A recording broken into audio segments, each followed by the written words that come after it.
Hi there. Well, I thought I'd do a quick video showing how we can join sheets of thin balsa together to make a bigger sheet. Now, what's probably worth saying before we do that is, why would we want to join sheets of balsa together? Well, the obvious answer, I guess, is when we come to do sheeting on a wing. So if we've got a wing and we want to sheet a big area that's wider than that, far better to actually join the balsa together into one big wide piece, and we can put it on in one go. You get much better joints joining it beforehand rather than sticking a bit of balsa on and then cutting another piece and sticking that on. It's always difficult to get those joints nice and neat that way. Also, I recently did some shear webbing, and the shear webbing needs to go vertical between the spars, and it's not actually wide enough, a 4-inch sheet of balsa. So I joined some balsa to it to make it a wider piece so I could do it in one go and not have to join it on the spars. So anyway, there's two reasons. So let's have a look at how we're going to join this sheet together. It's 1/16 sheets, that's 1.6 mil, and that's kind of a typical size whether you're doing the shear webbing or you're sheeting a wing.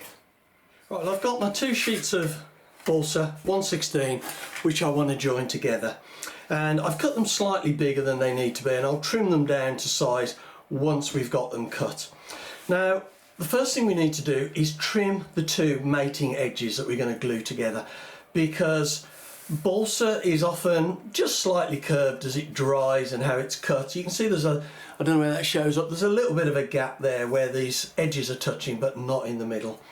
So we're just going to take a slither off each piece with a nice straight edge. We don't need to take much off, just to straighten it up, and we'll just quickly do that. There we go. And the next piece.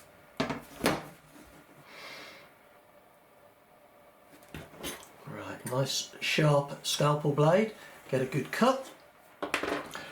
Right, now we've got our two cut edges, and that looks a lot better.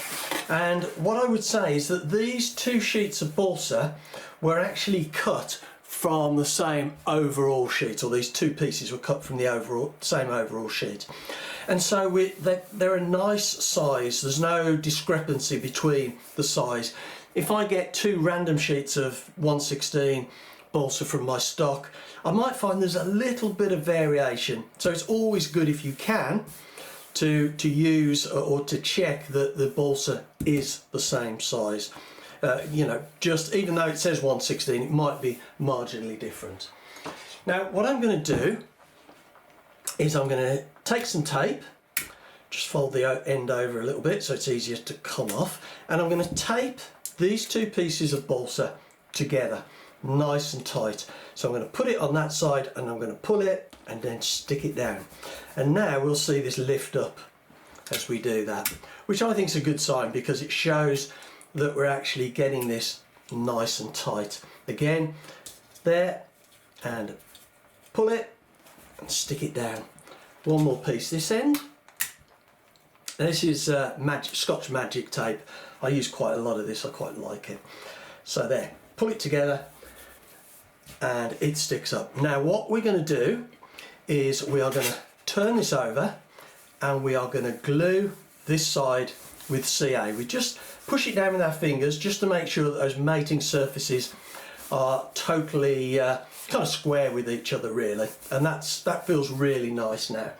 And I'm going to get a weight and just put a bar on. In fact, I'll put a bar on either end just to make sure this stays nice and flat during the process.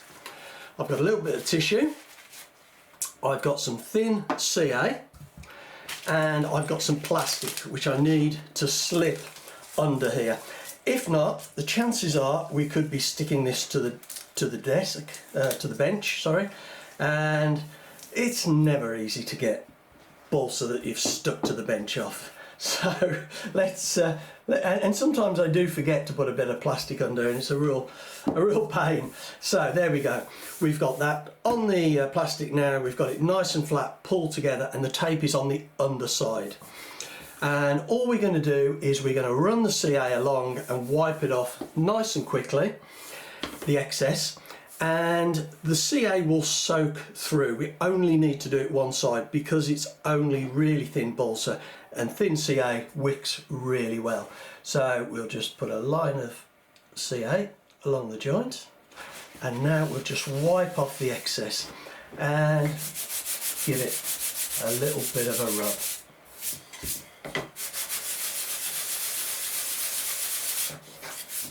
Now we're going to do the end. I think I've got a little bit of colour here off my garnet paper. Oh, actually no, it's I was just sanding some oak with it, and I think I've just got that on it. There we go. So we'll sand it with the other end, other side, so we don't get that colour coming through, and that feels lovely. And now we can just take that off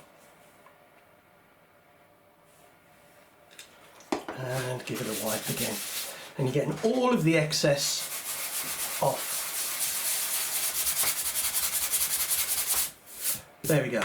And now we have our two pieces of balsa joined together, and we can take off the tape.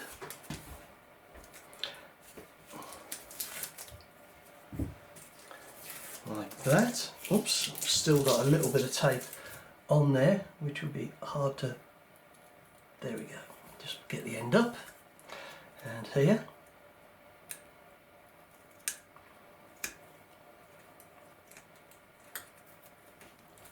Oh, there we go, got that off. And now we have our sheet of balsa, and that feels lovely and smooth. This is the underside. We'll just give that a sand, and that, if I close my eyes and do that, it's very hard to feel the join between those two bits of balsa, and it is lovely and strong, lovely and flexible still, but lovely and strong. So now we can use that to sheet a bigger area, and we have, which is more or less, I would say, a perfect join, because you really can't feel that. Actually, I can feel it just a little bit there, but once you give it just a little bit of a sand like that, it's lovely. And there we have our sheeting joined together. And there's no reason why you can't do this with thicker. If you wanted something that was maybe 3/32 for sheeting a bigger model, but you may, on thicker timber, have to do the CA on both sides. But I think that is a great way of joining balsa for sheeting. Well, as I said, just a quick video showing how to join sheet balsa, or how I join sheet balsa. And you can see it's really easy, it's really a good result, it's strong, it's still flexible, and that joint is more or less invisible to the, not only to the naked eye, but to the touch as well. And the first time I ever did any sheeting on a balsa wing, I put it on in 4-inch sheets, and it was really, it was okay in the end, but the joints weren't very good, and I really struggled. So if you can put it on in bigger pieces like this, where you deal with the joints first, it is so much easier. It's not always possible because of some of the compound curves we have to deal with, particularly on fuselages. But if we can join it beforehand and then lay it on the wing, maybe trim it to size, lay it on the wing, it is so much easier. So anyway, I hope you found this video useful and interesting, and thanks very much for watching.